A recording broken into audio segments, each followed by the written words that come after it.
It's Friday night. I'm not going to the bar. No. So, Do you got? so here's my question. Sure. Do you want to know why I'm doing it first? Sure. So I'm a Christian. I go to a church nearby, and I'm trying to set a good example for other church people that we can have conversations about religion anywhere.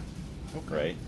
So, so I have a universal question and a specific question. The universal one is, what do you think happens after this life, like after we die? And we're all going to die. It's a big question. And then, like everyone's got their beliefs or lack of belief about it, right? And then the specific question is like, how did you get there? Like, how did you get to your current belief or doubts or whatever, you know, wherever you're at with it. So. Well, that's a good question. That's pretty tough. So. Well, first of all, what's your name? I'm Jeff. Scott. Jeff. Nice to meet you. So I was raised Christian. I went to Christian school, church, and all that. Yeah. But to be honest, if I'm truthfully speaking, I don't know what's going to happen after I die. Yeah. You know, so I've been told this, you know, the Christian upbringing. You know the party line. Right, I know the party line. But I think if everyone is being honest, completely honest, if you put the truth serum on them, Yeah. they're all going to say they don't know. Yeah. So unless they're maybe crazy people. Now, when you say you don't know, like from a certain, like say a scientific level or a certainty level. So there's like, I know things, I'm certain about it, or I know things like for a fact. See what I'm saying? So I like to be very literal. I like to be very truthful, Yeah. and so nobody knows what's going to happen. You know, the people who move on to the other side, they don't come back to tell us this. Right. Yeah. So we don't know. So I don't know. Yeah. So Yeah. that's my answer. Was there ever a time you did feel like you knew? So when you're a kid, you know, you get these teachings and you feel like adults are telling me this stuff, so it must be true. But it's almost. Then again, they told us about Santa, right? It's exactly where I was going. You get the same in to some degree. You know, subconsciously or not, you know, you can see that they doubt it. Yeah. And they don't know, and then you learn. You know, you study this stuff. You learn that people really don't know. Yeah. So. Do you, and what I've been finding as I've been asking different people is that there comes a time when it's like, okay, that's what my parents are teaching me, or maybe that's what they believe. There's different levels of like, do they actually live it out? If they don't live it out, do they really believe it, right? And Yeah. so they can actually like put doubts in us just by Sure. they're not practicing what they preach, maybe, you know, or they're shipping us off to church and telling us what we're supposed to believe. But I guess my question is, everybody comes to a point where they have to say, okay, that's my parents' faith. Am I going to own it? Is it going to be my faith, right? Right. So did you ever come to that kind of point where it's like you were like consciously thinking this is a decision I need to make, or you know? Frankly, I think about that kind of stuff all the time. Yeah.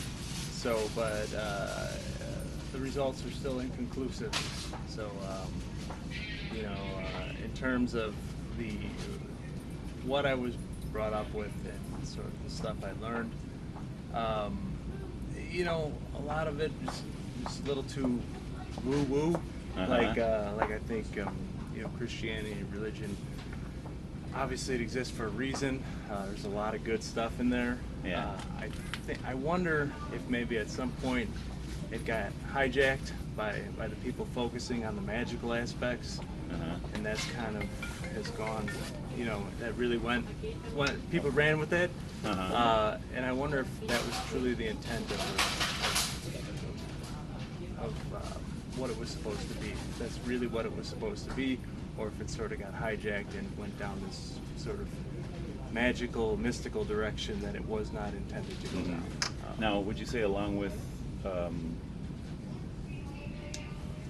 your doubts, I guess, I was going to say your beliefs, but your doubts, would you say do you believe in God? Like You know, and I don't mean necessarily a Christian God, because it sounds like you're kind of doubting that, but maybe like a creator God? Let me just back up to, so the doubt is, you know, there's obviously stuff that's not true. You know, so we were taught that dinosaurs did not exist. You know, evolution is a myth. You know, it's bad. Well, this stuff is pretty hard to disprove at this point. You know, and there's other things sort of. Those are really bad ones, you know. Yeah. But you know, there's other stuff along those lines. Like, say Jesus walking on the water. Right. I mean, like so we weren't there. You know, it sounds very. You know, it's tough to believe. Yeah. So I mean, you know, that could happen now. Like, why isn't that happening? Whatever. Yeah. So I'm more open to the idea of a God, supreme being. You know, you look at how we're all designed and how everything works, and you know, it gets, well, why? So again, we get back to nobody knows why, how. Yeah. Why does your liver regenerate? You know, why do you have these little tiny things? What is consciousness and all this stuff? So it makes you think, well, sure, yeah, definitely there should be a God. That seems to make sense. That, you know, for us, that should make sense. Yeah. The way we understand things, there definitely should be a God. Yeah. So, so I'm not giving you any concrete answers because I don't know. Do you think? So let's say God does exist, right? Let's say that. Well, the whole idea that, you know, like, God made the rules, we're accountable to God for our behavior. Okay. You know, the whole idea of Judgment Day. You know, that there's a heaven and there is a hell. And do you think you would be like let's say, God forbid, you die? Sure, I will. That's today. Well, I'm just saying, certainty. like right now, right? Yeah, or right. today, and you wake up and it's like it's all true. You're standing before God. It's Judgment Day. Yeah, know, so like, I'm gonna how have would you to. do? I'm gonna have to answer for some of these doubts. I'd like to make a case for myself before God as to why, you know. And, you know, if that's true. You know. I guess maybe what I'm asking though is, let's say it's okay to doubt. I mean, we're using our minds, Sure. right? And there are reasons to doubt. I happen to, you know, so I'm a Christian. I happen to believe Sure. that, like, I've seen enough evidence. I want it to be true. I'll be honest about that. I want it all to be true. And so I'm willing to kind of take the time to look at the evidence for Christianity, Right. as well as I know it's important to check out the evidence against it, right? Right. And I've seen the evidence, and I've come to the conclusion that I can have a reasonable faith. So ultimately it's faith because I can't prove it, you know, like scientifically. So whether, and this is how I understand it. So whether it's true or not, it's better to behave as though it's true. Well, yeah, that's the whole Pascal's Wager. I don't know if you've ever heard of that. Oh no, I'm not. Yeah, I don't know. But it's basically saying, yeah, like, don't hedge, or, you know, like, just if sure, it is true. And there's all sorts of, you know, benefits to behaving. Like, you know, you'll have moral code. You know, you have some certainty with death and comforting loved ones with death and all that stuff. Yeah. Yeah. So. Yeah, I can. That's why I said there's a lot of good things. I want it to be true. Yeah. But you know, but I have this little thing here. You know, what is truth and what is the highest truth and where's that in my hierarchy of beliefs? Yeah. The whole thing about truth is pretty high up there for me. Yeah. Ultimate truth, whatever that is. The whole thing about wanting it to be true, it's like we have. I've heard it called a skeptometer. Okay. So the whole idea of skepticism, it's like, what am I going to accept as reasonable evidence, right? And if I don't want it to be true, my level of skepticism is way up here. If I do want it to be true, it's like, okay, I'm looking for any kind of evidence that I'm willing to accept, you know, that, and when I say evidence, I don't mean proof. I mean just like the body of evidence that can build a case. I wonder why anyone would not want it to be true. I mean, why anyone who considers himself sort of a person with morals. I mean, unless you're truly an evil person, then you would not want it to be true. Right. If you're a person who thinks you have some sort of moral character, of course you would want that to be true. And here's the interesting thing. I've asked this question. A lot of people turn out to be atheists. Sure. So it's like, I don't believe in God, but yet they're not immoral people.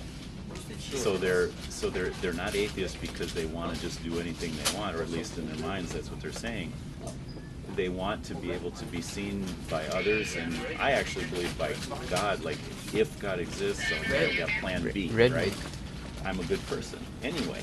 And so, but what they say is, I don't have to be good just to avoid the punishment of hell or to get the reward of heaven. I'm just a good person, without those things. Sure. So I don't know if you've seen their billboard. Their billboards say "good without God." Well, or so maybe something maybe they don't understand fully that they grew up in a society and a world like completely shaped by Judeo-Christian belief. So maybe that shaped their morality, whether they believe in God or not. Good chance it did. So if that didn't exist at all, would there be morality? Yeah. I don't know. And so again, there's a lot of good you're right. to Like it. we live in an ordered society, and we benefit from the morals of a Christian history. Sure, and we can't really even imagine what it would be like without it, because it's the only thing we've ever. Well, I kind of imagine it. It's like, okay, we're in Chicago. If the lights went out, and we knew for sure they were going to be out for a long time, what would happen on the streets and to our homes, and if people knew that there's no security cameras, that whatever they do, they're not going to get caught. What would happen? Packing heat, I'm saying, like this society, this ordered society we live in, is like teetering on the edge because people don't have the moral responsibility to act right if they're not being watched, like, so. But I guess what I'm wondering is, so the question is like, okay, you're standing before God, it's Judgment Day, not being judged on what you believe or your doubts or anything, but are you a good person? If that's what God's judging me on, I think so. I mean, I'd like to think so. Yeah, I would say yeah. Yeah. So, what do you think would be the standard? Like, what would be, according from your Bible background, what would be God's? Like any judgment requires a standard of measure.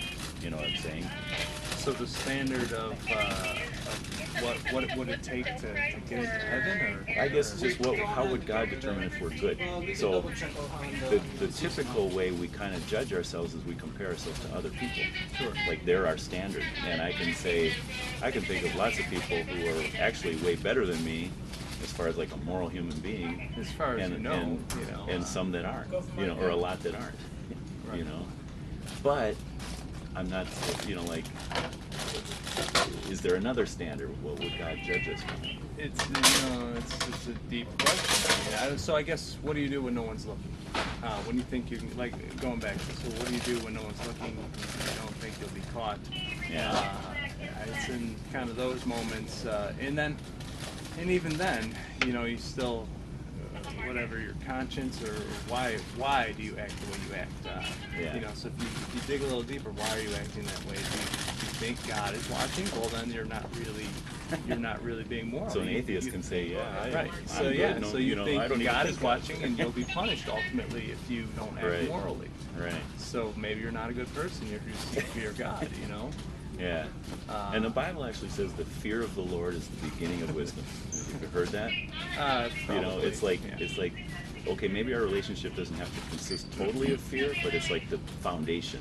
It's like we have a respect for God that, like He is in charge. He's the authority. That's the foundation of our relationship with God. And where it goes from there kind of depends on God, But, yeah. Anything else? I would suggest the Ten Commandments as a moral standard. Okay. And that's really what the Bible says is, like that something like that would be what God compares us to. So let me give you a little good person test. Okay. How many lies have you told in your life?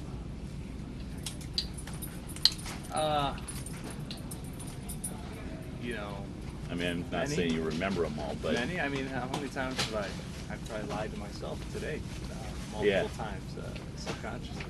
Yeah. So how many lies would it take to be a liar? One.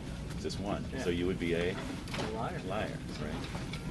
I mean, it's just kind of like simple logic. Yeah. Right.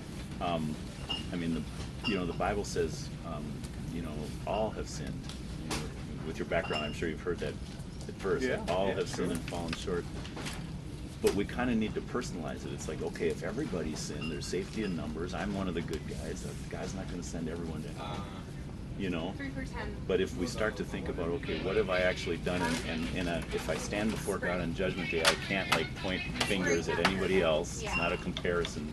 It's more like, okay, what have I done? And I knew it was wrong. And I'll be the first to say I've told lies. Right? I would be a liar.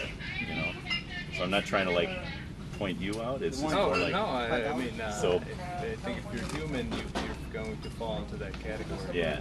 Have you ever stolen anything in your life? Yeah. So you'd be a thief? thief, okay. Have you ever used God's name disrespectfully? Today, Like, possibly. really? I mean, like- what does that even mean? We're talking about the sounds we make with our mouth. Yeah. So, Well, I actually am not in the habit of using God's name in vain, but it's not one of my go-tos, but Right. I'm sure it's happened. and we hear it all the time. Like even to say, oh my God, OMG, oh my God. We're kind of like, we're not really praying. We're not, sometimes we could be, we'd say, Right. oh my God, like we're praying, right? But most of the time it's like an exclamation mark, and just like let me just use some powerful word that really expresses.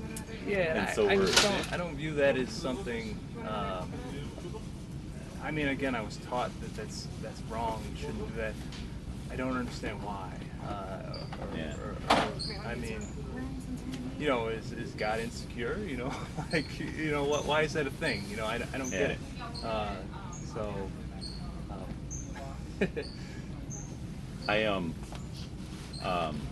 I can kind of talk like real quickly. I'll explain that. Like, I don't know if you know the Bible says that God is jealous. He's a jealous God, which would be insecure. It's been a while, so Yeah. So So that it would make actually- sense. That explains a lot. Well, it actually says God gets jealous because if God was a person and he was jealous of us, we would think, okay, that's an insecure person who's, got to assert himself and thinks, like, what does he think? He's God, Yeah. But if God is really God, like the maker of the universe and the one who not just made us but sustains us, gives us every breath we breathe and every beat of our heart, if we try to substitute something for what is rightfully, like if we're depending on something else for our happiness or our pleasure rather than what God has made or who he is, he's not being treated with the respect he deserves and rightfully has, and we're actually not functioning the way we were made to function. So we were made to function to be dependent on our Creator. Okay. So it's like if we compare God to other people and we find out that God is insecure or wants us to fear him or have that respect for him, or is jealous when we turn to other things, he has the right to do that because he's God. But if he was just a person or like a lesser spiritual being of some sort, it'd be like, who do you think you are? So Okay, it's I'm kind of running short on pathetic in time a here. person. But okay, I got a couple things. Sure. Just and I'll tell you why. Again, I probably want to believe as much as you do. Yeah. However, if the world big meteor came down, smashed, killed 99.9% of humanity, and there's some people in some jungle who survive, who've never heard of God, don't know anything about Jesus, anything. Yeah. And they procreate, they repopulate the earth. How would they know about Christianity at all? Oh, I don't know. They never would. So all those people go to hell then from then on. Yeah. And that's a big hurdle for me to get past. Well, I mean- how would it be rediscovered? How I mean, would I it, actually think you don't even have to have a comment or whatever. I mean, there are people who haven't heard of sure Christianity now, and so I've those actually people, talked to people They go to hell. who have so the short answer is everybody has a conscience. So the Bible says you know, like even Adam and Eve, they eat from this tree, they're given the knowledge of good and evil. Right. Like immediately their eyes are open, they know good from evil. And from that point on, everyone has a God-given conscience. The Bible refers to it as like God put his law in our hearts. And so all people in all societies, religions, atheists, whoever, everybody knows right from a general sense of right and wrong. Sure. Okay. Well, And that's not they break Christianity, it. though. That's Right, not Christianity. But they break it, right? That's the problem. The universal problem that we all have is we can't even keep our own sense of what we know to be right. You know, we've broken it. The Bible actually says when we do that, we're like disrespecting God. Like deep down, we know that we're accountable to our Creator. We might not know His name or the history. If we don't know anything about the Bible, we wouldn't know all that. But by virtue of there being a creation, we know there's a Creator, and by virtue of laws, we know there's a lawmaker. You know, Okay, I understand all yeah. that. That's all good. So with they me. would be guilty of having broken God's laws. I think they're missing something really key to Christianity, though, in that they know nothing about Jesus' death and the Exactly. sacrifice Yeah. and the rest, all that stuff, and that seems to be key. To, It's key, to yeah. going to heaven. you So know, the best and thing, best answer I can say is, let's go and tell them. Well, right. Well, again, but this far as- asteroid, the meteor, whatever, hits Earth, you know, Yeah. we never know, you know, and Yeah. you I mean, know, we so gotta all deal those with- people are just screwed. We got to deal with reality. Like in the world today, there are Christian radio stations broadcasting to Sure. societies that have never heard, and there's people going, and so. But there's always going to be people who haven't heard. But the bottom line is they're guilty of having broken God's laws. Do I know exactly how God works things out in eternity? No. You know, my hope is. I gotta run. Oh, I need to be back to my family. oh, yeah. It's been an interesting talk. Yeah, I appreciate you taking the time. So your yeah. family's here in the store? No, Oh, they're okay. waiting for me at home. But it's been interesting. Here, I'll give you Hope I've something. entertained you a little. You have.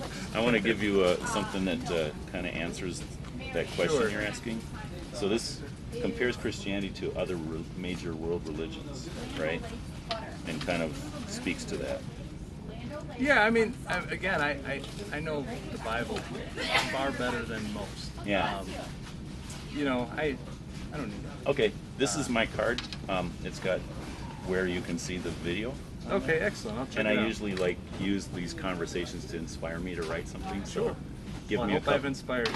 Give me a couple days and it'll be in there. Awesome. So, Hey, all right, appreciate Scott? the talk. All right. God bless you.